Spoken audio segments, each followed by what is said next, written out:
justement foofu honorable bu ñu duggee foofu comme que déjà tënk nga li nga xamante ni moo di déclaration de politique générale bi ñuy xaar demain ni nga ko waxee moom xaaroo ci grand chose. et que yaa ngi espérer que ni voilà man déjà j'avais jamais espéré oui qu'il allait le faire honnêtement loolu laa wax publiquement. Maintenant le fait qu'il le fasse c'est une bonne chose. Donc il me met dans une position où moi-même je peux dire j'ai eu tort parce que man j'ai considéré par tous les actes qu'il pose qu'il ne veut pas faire la déclaration de politique générale. Finalement il a eu le courage de le faire, c'est une bonne chose. Mais xaaruma ci lu bees parce que lañ ci waroon a wax yëpp ca ndélbeen ñu waroon ko wax mais document yi vision 2050 yi loi de finances initiale loi de finances rectificative wax na ko.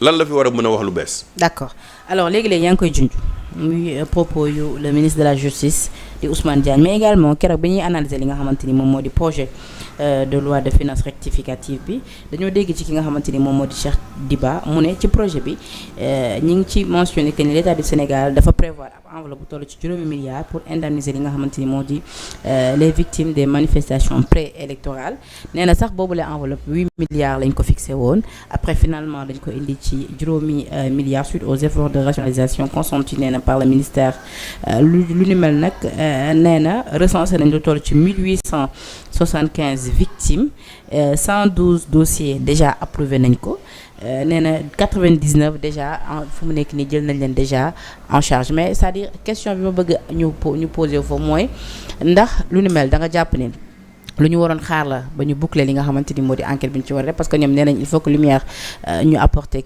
quand même li nga xamante ni moom moo di la lumière sur cette affaire leeral manifestation nu mu demee woon leeral ñi génn àdduna ci ban anam lañ génnee àdduna am na sax ñu jàpp ni ci loolu avant loolu dañoo war a dem ci li nga xamante ni moom moo di abroger la loi de l'amnistie kon dans ce cas da nga jàpp ni indemnisation dafa war a ñëw après loolu yëpp. Oui, mais aujourd'hui même j'en parlais mais dégg nga tey aussi les propriétaires de stations yi ñu attaqué woon nee nañu ne ñoom 1 milliard doyul. Oui, parce que déjà avec c'est-à-dire manifestation. amul donc mais yow y a une loi. Pouvoir comme opposition et entrepreneur. Mais loolu laa la wax mais y a une situation qui s'est passée dans le pays à quel moment ñoom la ñu egsi ba war a mën a identifier les victimes en moins de 9 mois ba mu teg benn enveloppe 5 milliards ba ñu ne dañ leen di indemniser. L'enveloppe de 5 milliards là, elle devait être prévue dans la loi de finances initiale et non dans la loi de finances rectificative. Ils viennent de s'installer. On n'a pas mené d'enquête. Mais d'accord, quand moi victime, oui. Où est la liste des victimes? Est-ce qu'elle est disponible? Comment elle a été faite? Il y a une loi d'amnistie qui est là. À quel moment on a enlevé la loi pour permettre de dire que Cheikh Omar est une victime ou elle n'est pas victime? Quand moi décidé de victime là wala du victime? Xanaa El Hadj Diouf bi ñu lakkoon këram du victime?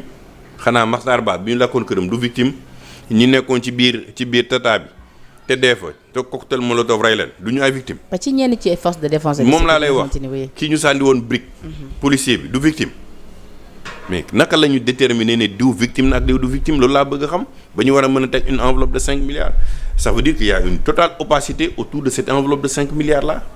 Dans la même loi de finances rectificative la ñu prévoir 8 milliards te 8 milliards yi furaas ba léegi ñu nekk Fouta gisuñu ko ñu nekk Tambacounda gisuñu ko ñu nekk Podor gisuñu ko ñu nekk feneen gisuñu ko. Ça veut dire que c'est 13 milliards aujourd'hui dans le vent dont on discute te xamuñu exactement est-ce que état bi exécuté na ko wala exécuté wu ko. Pourquoi mettre ça dans la loi de finances rectificative et non dans la loi de finances initiale nga xam ne 2025 la ñu indemniser yéen defagu leen fi 1 an. xam ngeen déjà ne am na 1875 victimes. ba ñu jël ci déjà en charge 99. waaw mais naka lañ koy defee sur quelle base il y a de l'arbitraire là-dedans parce qu'on considère qu'il y avait 2 protagonistes il y avait Macky Sall il y avait Ousmane Sonko il y avait les forces de défense et sécurité il y avait le Gatsa yooyu yëpp ñu ngi fi fekkee nañ ko fi donc il y avait des gens qui disaient aux jeunes sortez il y avait un autre qui disait aux forces de défense défendez le pays. Le général Moussa Fall, je le dis souvent, n'est pas sorti lui-même de manière de sa propre décision pour ne taxaw ne gendarme yi génn leen ngeen di doon nii. non ça am na benn plainte bu ñu gàdd ci kaw. Non, c'est fallacieux de porter plainte contre le général Moussa Fall. C'est même dangereux d'entrer dans ces dispositifs-là. Parce que le général Moussa Fall n'a pas décidé de lui-même de faire ce qu'on lui a demandé de faire. Le ministre Yoro Dia cabale la contre le général. Ouais, mais c'est une grande cabale et en plus que ce soit lui, que ce soit Kandé, c'est des gens qu'on a formés, des généraux qu'on a formés dans une armée. Une armée, c'est pas pour aller danser, c'est pas pour aller faire des jeux de mots, c'est pas pour aller faire du sport. Une armée, c'est pour défendre un pays. C'est au-dessus de la personne de Cheikh Omar Sy, c'est au-dessus de ta personne. Si on le dit, défendez l'État, ils défendent l'État, au prix de ceux qui vivent dans cette nation-là. Parce qu'il y a des situations qui se posent, l'armée ne réfléchit pas. La première chose, c'est que l'État reste debout. Si l'État n'était pas resté debout, si le général Moussa Fall n'avait pas défendu le Sénégal dans ces heures sombres-là, nga foog ne Diomaye ak Ousmane Sonko dinañ dugg palais duñ dugg palais. Si le général Kandé n'avait pas fait ce qu'il avait fait en Casamance, tu penses qu'aujourd'hui la Casamance aura la paix? Du ñu am jàmm. Ñooñu dañ leen war a éviter di leen politiser, dañ leen war a protéger technique.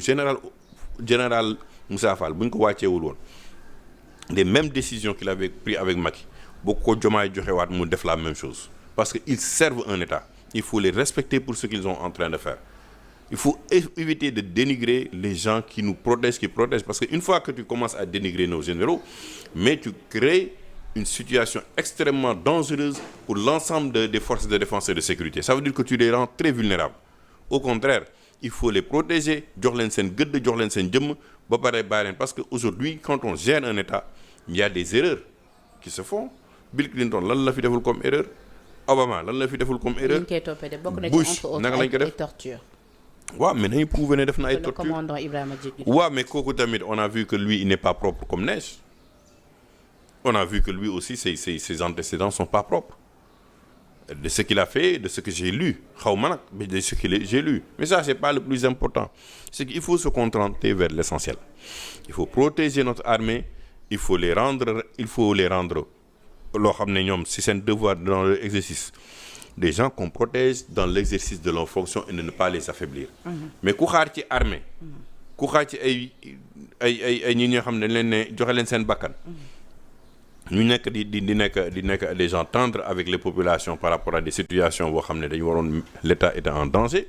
Am na ñoo xam ne dañ newoon nañu déloger du président de la République, am na ñu doon lakk ay këru jàmbur, am na ñu doon attaqué ay bus, am na ñu doon attaqué ay Auchan, am na ñu doon attaqué ay lu ne gis nañ ko.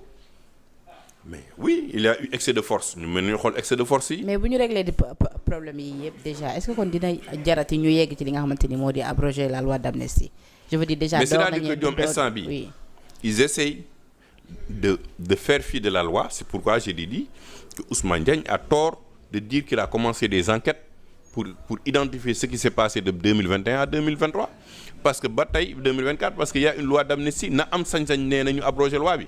C'est ça le courage qu'il doit avoir, c'est de dire que la loi d'amnistie dañ ko war a dindi pour moom mu mën a def enquête am. Mais il ne peut pas poursuivre qui que ce soit. Comme ci poursuivre war nga ko mën a porter plainte. Parce que aujourd'hui la loi existe. Moi je suis contre la loi d'amnistie. J'ai dit que j'étais contre et je reste contre cette loi-là.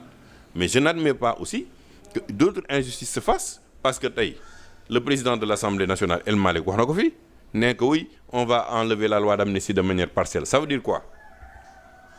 ñun ñu intéressé ñooy nekk victimes yi, ñu intéressé tamit ñu protéger leen.